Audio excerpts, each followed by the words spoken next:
When it comes to Pixar, their sequels have never really been anything to write home about. Well, on one hand, the 3 Toy Story movies are absolute masterpieces, and thankfully they never even bothered to make a 4th one, never ever. But it seems like most of their other sequels just never really hit as hard, and while the originals redefined the landscape of cinema as we know it, most of their sequels were just kind of left to the sands of time, except Cars 2. Cars 2 is my go. Everybody hop off of Cars 2! I did it because I liked it. Hell, I loved it! Wow. But out of every attempted sequel they've done, a sequel to what's often considered the greatest animated film ever made in human history, And speaking of ass, holy Toledo, look at that and yacht! one which cast 2 completely separate characters as Breaking Bad actors for some reason. That, of course, being Incredibles 2, a film which came out 14 years after the world was graced with syndrome and caused quite the stir upon its release. So is this film simply an uncanny sequel which destroys every good aspect of the original? And are we just stuck in the endless loop of crappy Incredibles sequels? I still see your shadows in my room. Well, it's my job to judge the multi-billion-dollar mega conglomerate and find out. Here's my look at Incredibles 2. It's not The Incredibles 2, it's just Incredibles 2. They fucking hated the word the. Also, this video contains more flashing lights than usual, so yeah, if you suffer from epilepsy or something, go and, like, ride a bike with a nice duckling. So our film starts out with a Disney castle. However, it's been uncanified as we cut to an interrogation room. File 82-712.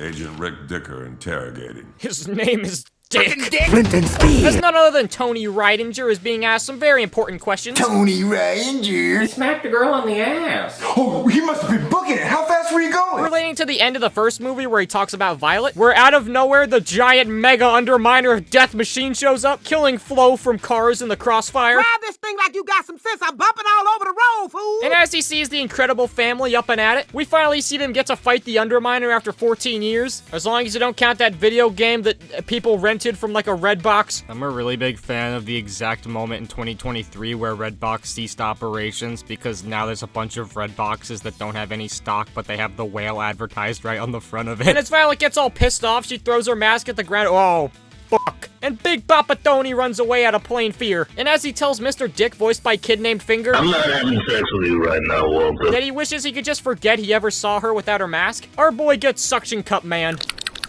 That's what good mac and cheese sounds like. As we get our epic title card. And cut back to Mr. Incredicandy going after the Underminer, as we get the image that's been my Discord group chat icon for like 9 months. As the Underminer waltzes up to all these holes, you know, like the movie Holes, eating an onion like the movie Holes, as he drops down the Bank of Municiburg, sucking up all the gold and cash just like the recent Fortnite season, as Mr. Incredible gets sucked into the pee-hole too. P-hole 2. Yeah, that. And as he winds up into the underground goon lair, he busts out and gets jackhammered, tussling with the Underminer until he hops into his little drill mobile thing and gets away. And as Bob tries to stop the drill from breaching, it just hops out of the ground and dear God, so many people are dead. They are done. And as Mr. and Mrs. Incredible converge on top, the Cars monorail from Walt Disney World is derailed. Welcome, my friends. My name is Manny Monorail. Okay, so now I am outside of Ross. But thankfully, Frozone is here to save the day. And as a car gets launched into the air, Dash saves an old lady from becoming street meat. You know, guys, I don't want to alarm you, but that might be Boo all grown up. And as Violet runs up to Dash and hands off Jack Jack, Bob tries to stop the drill thing, but he fails miserably. So Helen jumps on top and stops all the cars from being annihilated along with his bridge. And Violet knocks away all the rubble and saves some people. But this man would go on to eat 5 puppies and blow up 8 countries, so who's the real supervillain now? And as Bob once again tries his best but fails miserably, Dash hands off Jack Jack to his old man. Violet, who's watching Jack Jack? Way to just, like, say her name in front of literally everybody. You're doing great with the whole secret identity thing, dumbass. And as all the Incredibles enter the Underminer thing, this random white guy finds them all and says to his butler Chives guy to follow them. That is one poopy butthole, sir. Well then pressure wash my ass, child! And as Mrs. Incredible is being stretched through thick and thin, why didn't she just use her web shooters? Is she stupid? Bob helps her knock down the boiler to the whole operation, as Frozone tries his dang best to stop the thing. What are you kids doing? Get out of here! That's the same thing that EDP says when the feds raid his basement. And as the whole thing blows up, it comes to a screeching halt, as Frozone's like, I'ma head out. And as Violet protected them all with the force field, Dash is like, yeah, we did it. Except not, because the feds don't play around these parts. And as Frozone tries to get away, he's caught by Chives, and he tells him he's not supposed to be here, but Chives is all like, Perhaps you'd be interested in changing that law? Dr. Disrespect finding out about the age of consent. And as we cut to the police precinct, they're playing a thing on the news about the supers, and they have these really old pictures of them. This, like, SML movie, Jeffy's New Dad, where he uses the crusty-ass image of Mario. Check this out. It's Wario. He's finally here. And as the parents are being reamed a new one, the feds say they would have rather them done nothing without a doubt, as Mr. Dick looks on in sadness. You want out of the hole?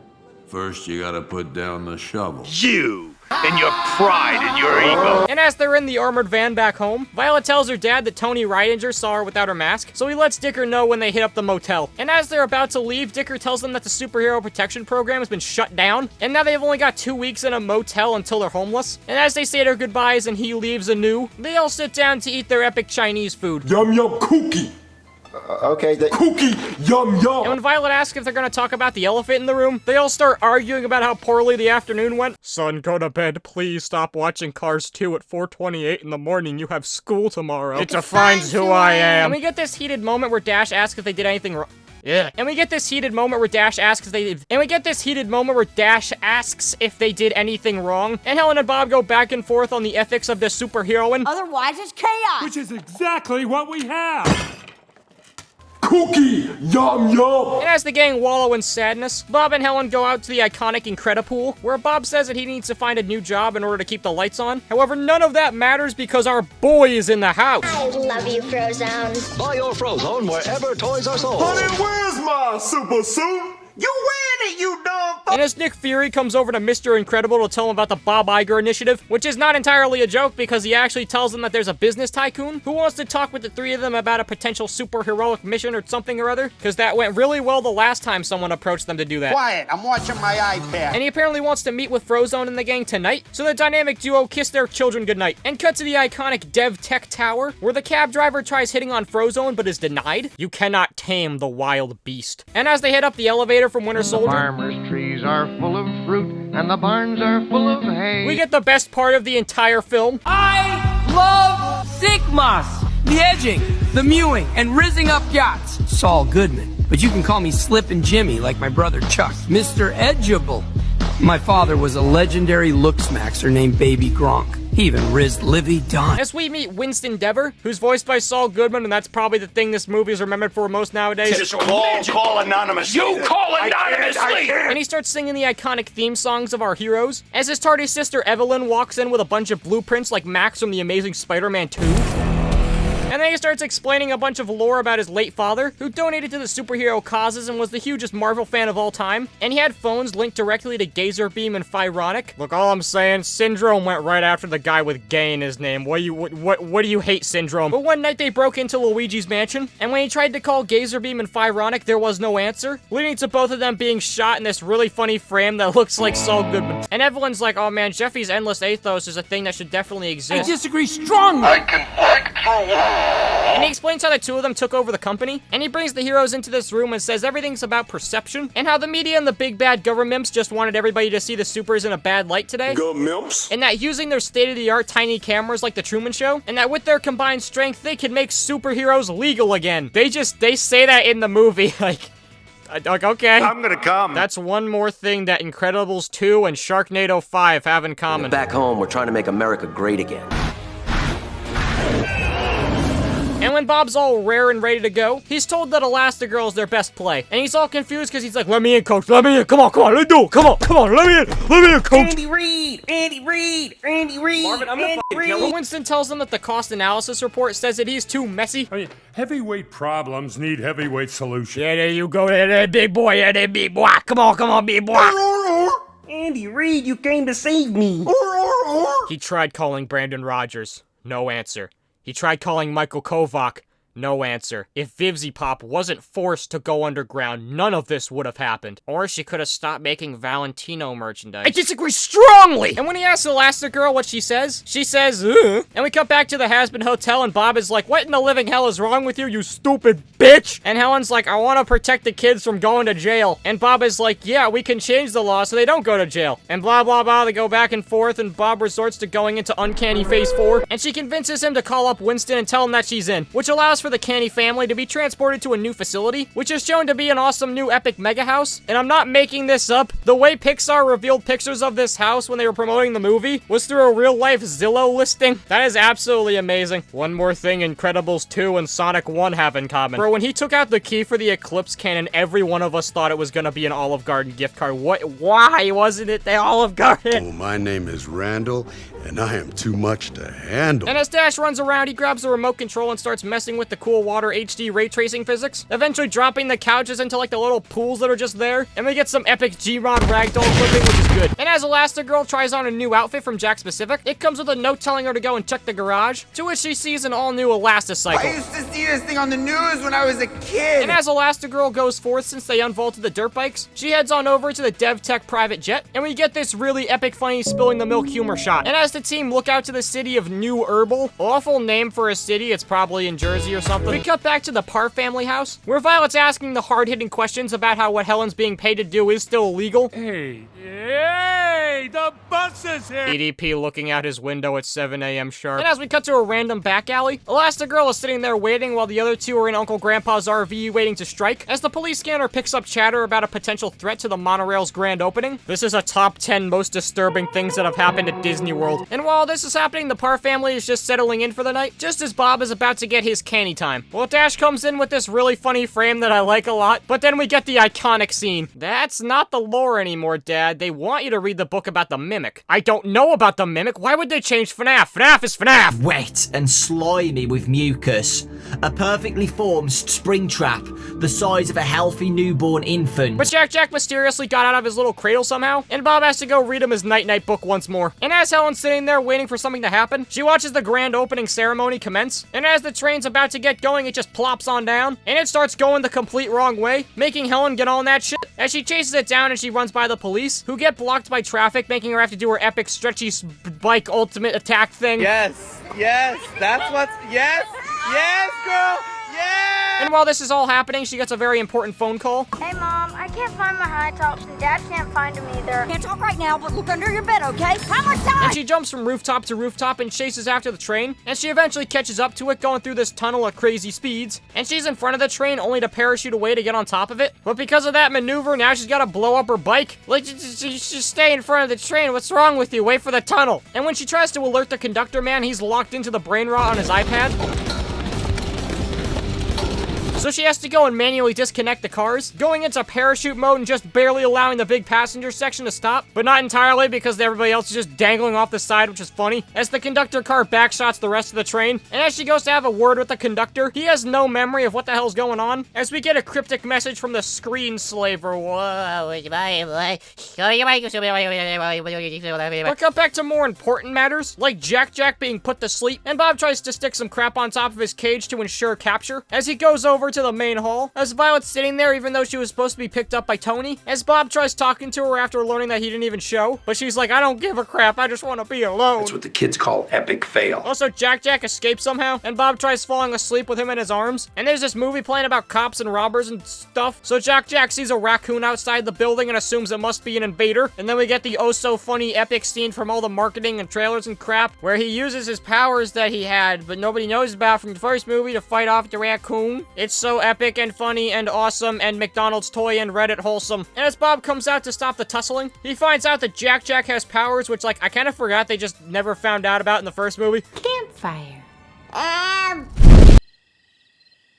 Oh my god. Boy in a band's parents looking out at what they've created. And as Bob calls Helen on the ye old telly, Bob just kind of decides not to tell her about Jack's powers for whatever reason. And Violet's all sad and she goes to grab a barrel of ice cream while she's invisible, which I do declare is relatively funny. And then Helen's all ecstatic because she stopped a runaway train. And then Bob turns on the TV and it's like, dude, turn on the TV, doesn't matter what channel. No casualties! Average Panda Express employee looking back at their best working day yet. And then Bob's all pissed off because he's being left out of the polycule, and Helen tells him that he'll be out there in no time. So as she goes to try to get some sleep, he sits there pondering about how they changed math again. So he sits there all night and learns how to do subtraction or something. And he wakes up Dash in order to get a jump start on his academic future like a nerd. But cut back to Tony Ridiger's iconic locker, and Violet starts trying to explain to him that they're in a new house and all that, and how this is all because of the superhero outfit, and that it's actually just a thing from her drama class and all that, where they wear weird outfits outfits, and he's like, yeah, do I know you? And then she walks off because she don't need no man. Okay, so now we're gonna make one final stop outside of a second Ross. And cut to Elastigirl's big interview after saving the train, where after getting ready, she sees Miss Ambassador Lady, who's all gay to see Elastigirl since she's a pro-superhero libertarian or something. I can break through walls. Oh, wow! That is relatable! And as the interview starts, it's all boring and lame. That is until Screenslaver butts in, mind-controlling the Anchorman. So Helen runs around and is trying to figure out what the hell's happening, until he says that he could take down the Ambassador's flight if he really wanted to. So she just finds a window and breaks it the hell open, slingshotting like an angry bird over to the helicopters. And then, Jesus Christ, get down! And as Helen's growing closer to the Ambassador, she breaks into the cockpit and takes control of the aircraft. And as she kicks everybody out of the airplane and they all fall into the river like an Iron Man 3. You know what keeps going through my head? Where's my sandwich? Right here at Subway. Power up with the low-fat Smokehouse Barbecue Chicken. Except for the Ambassador, who can't swim because she's Sonic. And as they're all going down, they're about to crash land. So they slingshot out and just barely make it to safety. And the day is saved and the Ambassador Lady's not dead. But cut back to the Para boat as we get some epic waffles like Cyborg. Boys are jerks and superheroes suck. Feminist Martin Scorsese. And when Violet's all pissed off about Tony not remembering her, Bob just spills that he's the reason that he got his mind erased. It was Dick! And Violet storms off as she's absolutely livid. I hate superheroes, and I renounce them! Just normal, non-feminist Martin Scorsese. As Helen is chilling in this epic limo, and she sees a whole crowd to support her in her super endeavors, and we get the iconic moment with the little girl with the sign that says Screenslaver is still out there. This implies that, like, Screenslaver, like, either got to this little girl somehow, which, like, I don't think that's possible because they need to be, like, looking at the monitors to be mind-controlled. So I'm pretty sure this child just, like, consciously chose to have this be what the sign says. You know, the kid couldn't have written, like, you know, we love you, Elastigirl, hooray, Elastigirl, Too Mad Was Alone, you like normal stuff. Elastigirl. I love my Elastigirl. You ain't got no damn coloring book. You ain't got no damn coloring thing. You got stupid ass Mario, the Toys R Us, and stupid ass Toy Story 3. Toy Story 3. And as she comes up to Deborah's office, he's all excited because their numbers and approval ratings are through the roof. And Elastigirl's like, yeah, but the Screenslaver's still out there. But she gets cheered up when she sees the other room, where a bunch of different superheroes are all locked up, and she meets with a whole new colorful cast. And I don't know or care what their names are, so I'm gonna be giving them their own names. We have Luigi, Vanoss Gaming, Twinkit Ralph, Wisconsin, Grandma from Coco, Dawko, Big Blah. Big boy, you better put your sister down. Don't you be treating Burger King with like that.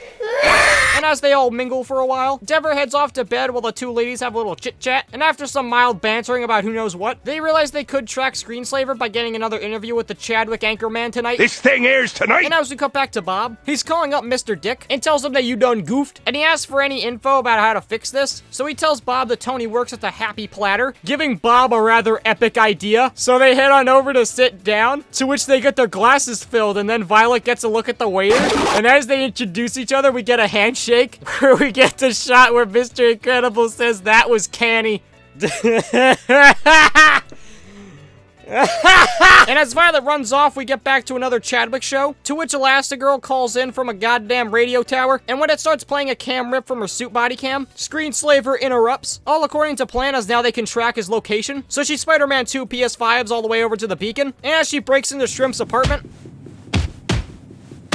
she sees all kinds of technological, magical, nonsensical nonsense everywhere, and as she's investigating all the hooky dookie about, she steps into this cage and is about to get hypnotized, but she closes her eyes and has to fight blind. But unlike Charlie Cox, she gets her ass beat, though she does manage to escape and kick his shit out of the Screenslaver, but he finagles away and starts his explosion timer, and she chases him through the apartment building when everyone evacuates, eventually grabbing him out of the fire escape, unmasking him on the street to reveal Peter A. Parker, Chris Pine, broken spine, and as he gets put in the cop car, he's like, what did I do? I thought this was America. What the hell would I do? And as Bob is sitting there trying to be a dad, I guess, he catches the TV and sees how they're selling the Incredible in the shop for 1,800 V-Bucks, and Bob is absolutely outraged, so he bum rushes up to his room and grabs the remote control, and he starts the engines and starts freaking the hell out of everybody. And meanwhile, Dash is fighting with Bob to get the controller of Uncanny back, and eventually Bob calms down and just deactivates all the missiles and stuff, but then Jack just skyrockets and does his up special, leading to Violet running out of her room when she sees Demon Has-Been Hotel Jack. And all the kids keep asking him non-stop questions, and they're like, why wouldn't you tell us? Why did you not tell us that he has powers? What the hell, man? But then Bob absolutely crashes out to them. Because I'm Mr. Incredible, not Mr. So-so or Mr. Mediocre guy. I am Mr. Incredible. And then Violet's saying that they should call Lucius, and Bob rejects until he's forced to bum rush through the house in order to save Jack-Jack. And as Frozone shows up, he's more confused rather than anything. And as Jack-Jack goes into another multiverse saga, Bob brings him back with SpongeBob chocolate chip cookies. And your cookies are done. And Lucius tells Bob that he needs some serious outside-the-box thinking, so he goes to the only place he knows how. It's the baby. I brought the baby. Let's go. And as he comes on in, he tells Edna about the downfall of his life and tells her that Jack-Jack's gonna need a new super suit, as well as asking for him to stay with her for a little bit. And she's like, oh, hell nah. That is until Jack-Jack just starts cosplaying as her for whatever reason. And then she gets absolutely fascinated. So she's like, yeah, you can leave him overnight. Yeah, get out, go, get out. Leading to Bob handing Jack off. And as soon as that scene ends, we have an entire Disney Plus short that I'm not gonna bring up because I do not care. But cut to the We Locked Up screenslaver commencement party, where Dever says that superheroes are in need in the modern world. And he brings up Elastigirl to give a speech about spilling the milk. And Winston from Overwatch says that they're gonna have a summit that will quite possibly allow supers to be legal again across the world. And that it'll be live streamed on twitch.tv/Elastigirl. And then as Luigi comes up to ask Elastigirl some questions, she just kind of doesn't care and just brushes her off like, okay, rude bitch. And she has some sneaking suspicions that something else is going on as she checks on the FNAF movie Vanessa security footage. But cut back to the Parr house and Bob's apologizing to Violet about the whole Tony biz. And they find a mutual understanding, I guess. Yeah. And then we just cut right back to Elastigirl, like that scene was just kind of snuck in there, I guess. And when Evelyn walks in, they talk about all kinds of stuff. And she says the word crap in a Disney movie. Oh my goodness gracious and fucking shit. But Elastigirl realizes that one of his monitors was using her suit footage somehow. And she determines that something definitely hooky's going around here. And lady whose name I just forgot says, oh, well, like, you won, chill out. And Helen realizes, what if the guy who was Screenslaver was really being mind controlled by glasses? Oh, Jesus! And as Bob wakes up, they're all sitting there on Saturday morning, and as he's been all refreshed and able to get some well-deserved sleepy time, as Dash watches the Baby Shark show on Nick Jr., and Bob goes to pick up Jack-Jack from Edna's, and they finds out that they had a wonderful time and they're soulmates in the Disney short I didn't watch, and that Auntie Edna has created a full-on suit system for him, along with this Holly Shiftwell iPad thing to track and control all the different powers, including Dave Blunt's purple stuff. I can't put down the cup. I can't put down the cup. And as they walk out, they have these little Edna shopping bags, which is hilarious. And Edna says that she'll watch him for free just as long as they don't have another affair with another suit designer. But as Helen wakes up in a freezing chamber, she can't stretch. And it was Evelyn lady the whole time who was the bad guy. Wowie. Yeah, it's your classic Disney 2010s movie twist villain. This is arguably the worst one they ever did, too. I mean, the Screenslaver is such a cool design and idea. He would have been so cool. I mean, hell, they put him on the goddamn poster making you think he was the bad guy. They just couldn't write an interesting enough villain, so they just had to make it a twist and big wowzers moment, I guess. And her whole gist is, my daddy died because superheroes, la la la la la. Your dad died because he tried calling the king of Ohio and he didn't answer because Ohio was illegal. I'm a camel, don't you see my hoof? This scene is so funny too because Helen's dialogue is just like what the average viewer is thinking, and then all of Evelyn's answers are just stupid. Well, yeah, she puts on the glasses and now she's all mind controlled again. Ooh. What is this wow wubsy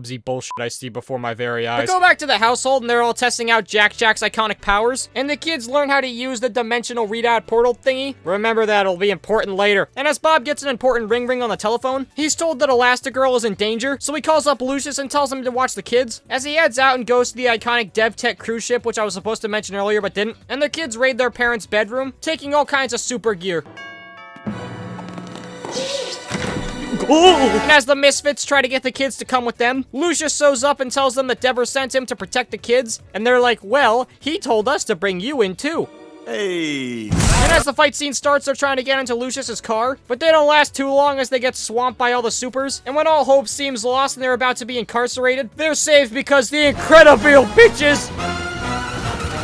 And as Lucius fights off all the bad guys, he audibly sets up the Incredible to recognize the kids, and just in time because he then gets caught by the boys. Lucius! And as Lucius tries to get the kiddos, the Incredible escapes. And as Mr. Incredigoon shows up to the ship, he's told that Helen's been acting weird, and as he tries to confront her, she attacks him. That is until he tells her that it's him, and she gives him a fake kiss, only to slap the glasses on him and mind control his mind, meaning that all 3 Fortnite skins are locked up. Your skin looks dope too, Frozone. Hell yeah. I'm copping it. And as the kids park the car, they wonder what the hell their next play is, realizing that everybody they know and love has been taken control of, but they realize they have the power of ultra super mega marketable baby on board, so they tell the Incredible to head over to DevTech. And as they get to the pier, they see that it's too late, and Dash says that he wishes the Incredible could follow the boat, and the Incredible's built-in Microsoft AI chatbot tells the Incredible to go into full fin missile mode.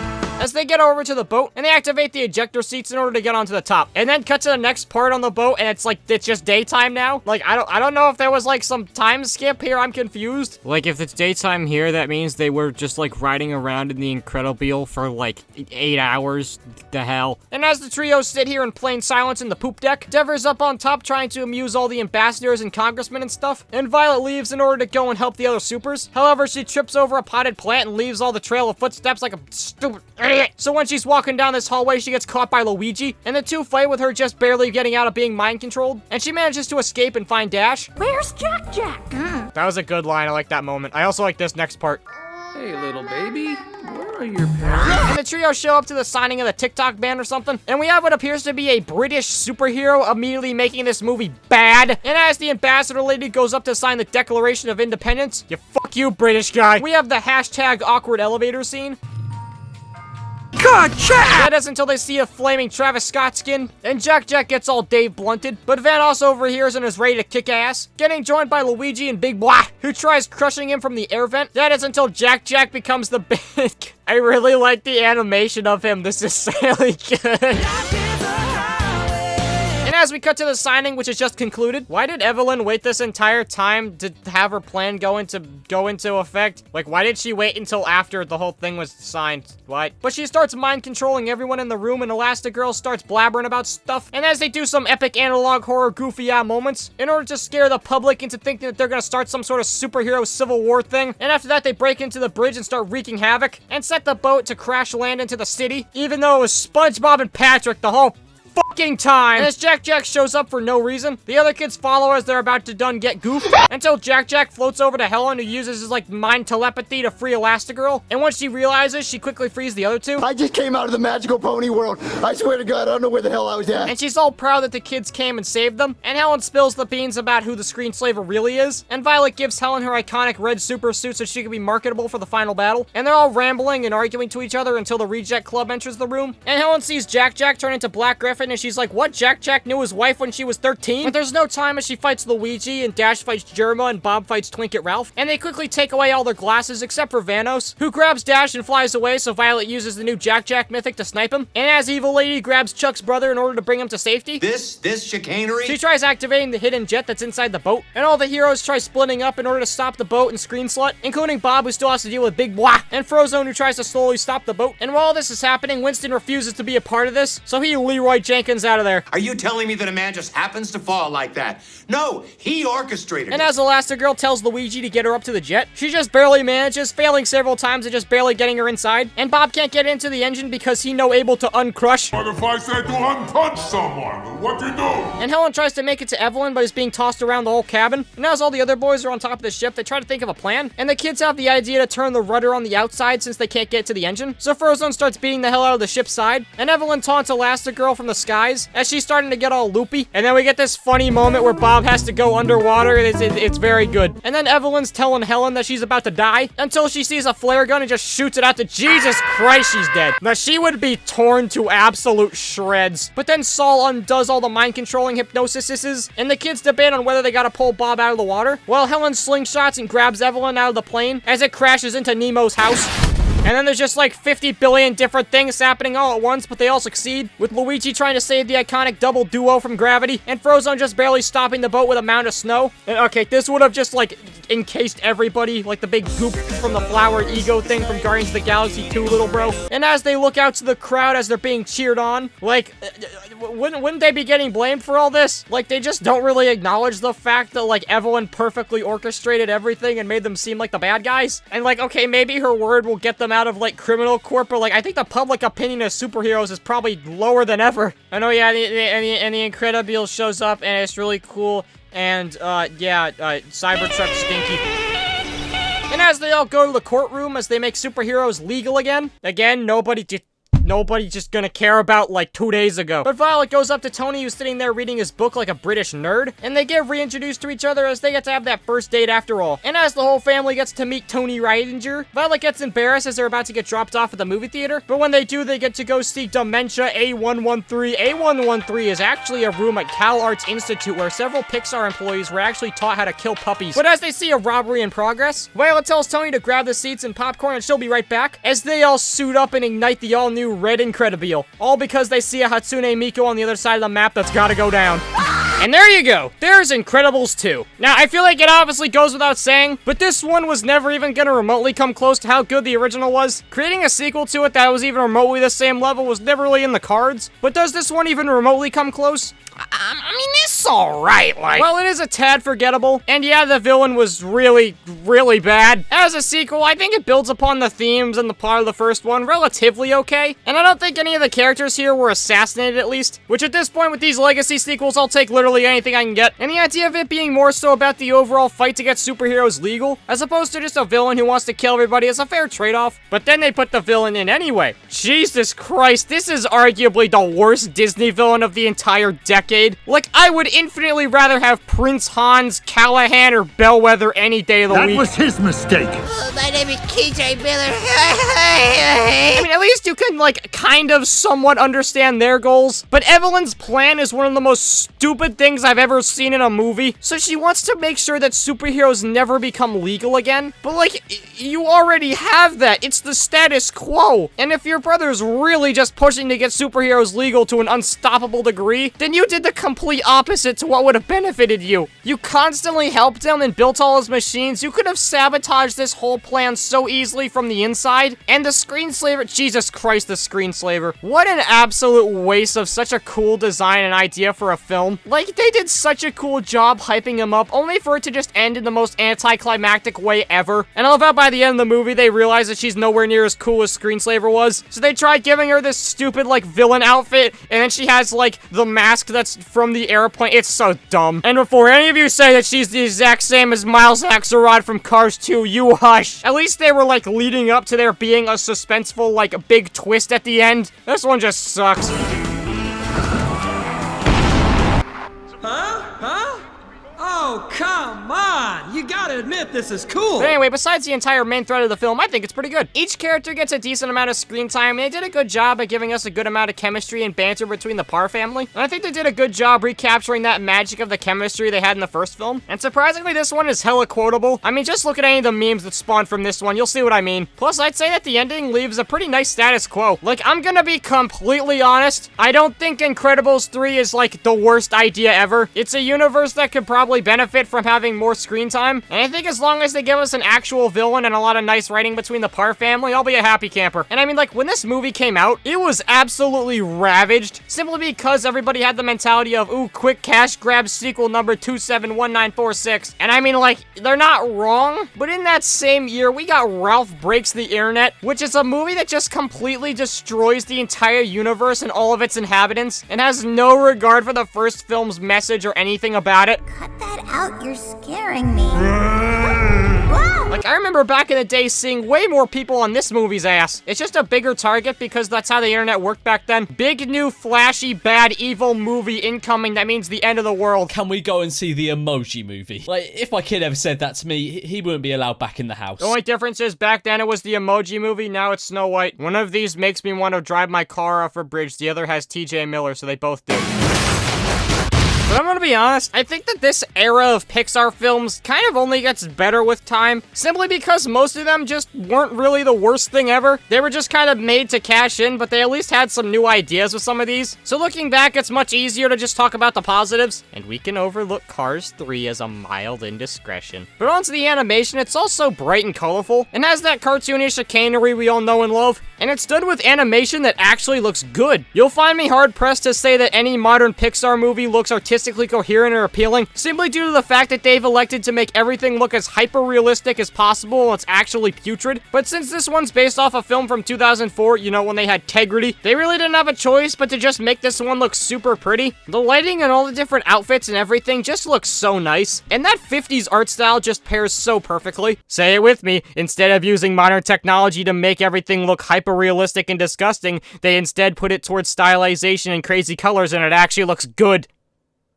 All bubble-blowing double babies will be beaten senseless. This movie looks like a VR chat map, and I believe that's a good thing. But moving on, I have to talk about Mr. Uncanny Incredible. I've been holding it in for too long. Basically, all you need to know, a man who goes by the name of Nathan Shipley ran some concept art from Incredibles 2 into an AI filter in 2018 and gave us this image. Mr. Incredible with hyper-realistic skin detail, and it's beautiful. However, now we go to r/memes.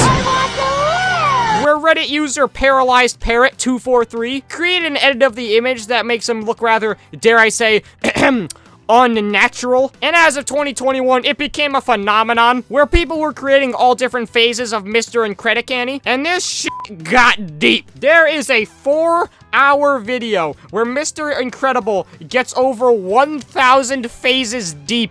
What in Christ the Lord have we done? But even beyond that, there's stuff like my personal favorite, Mr. Incredible becoming old, which is exactly what you think it is. I like the part where he becomes the Oonga Boonga Balding Monkey Man. There's also your favorite lunch. Yo, how come Evelyn looks like the one bad guy from Wildcrats who wants to turn all the animals into fashion? Wait, and why come Mr. Incredible looking like her assistant Dobby? I also want to talk about these cool posters they made, which were done before the movie's trailer got released, and they all show the Incredibles getting their suits cleaned and ready for their epic sequel, which is a pretty neat idea to build up hype, I guess. And there's this one where they're on a vacation, but they got tan lines where the mask is, and it's funny because they wear the mask every day. That's a knee slapper. I also like this Jack one, it's funny to me. I also want to mention this really funny Winston test animation they did, where they just used audio from Better Call Saul and it's absolute gold. It's the least you can do for me now. I'm your brother? Then I found this funny commercial for a British internet company, where Dash brings this random internet guy all across the Incredible house, and winds up on the ceiling until Helen notices. Dash and Robert Parr, get down this instant. Skibbity Helen! Skibbity Helen! Skibbity Helen! Skibbity Helen! Skibbity Helen! Skibbity Helen! Skibbity Helen! Skibbity Helen! Skibbity Helen! And that about wraps it up for our incredible journey throughout the Elasticycle. You all know the drill. Scarlet the Cat plush still available for pre-order. We all reached 70 sales to go into production, and we're almost getting there. It's pretty cool. If you want to buy one, that'd be cool. All bubble blowing double babies will be. I'm now gonna beat the microphone with my Mr. Incredible toy that I got at a Cracker Barrel like 500 miles from my house. I've been thinking about doing like a cover of the cup from Dave Blunt's, but it's Cave Blunts, you know, Cave Blunts. So it's gonna be like sipping on that dino egg with tar I fell in love. I can't put down the club, I can't put down the club. And I love all my oongas, but I promise I'm not a boonga. Yeah. I'm recording this on a Saturday, and this video will go live probably the day before I see the Minecraft movie. So chances are you might be watching this in a post-Minecraft movie world. What's it like? But anyway, subscribe right now or I'm gonna force Mr. Incredible and Frozone to destroy your FNAF Helpy collection while I watch!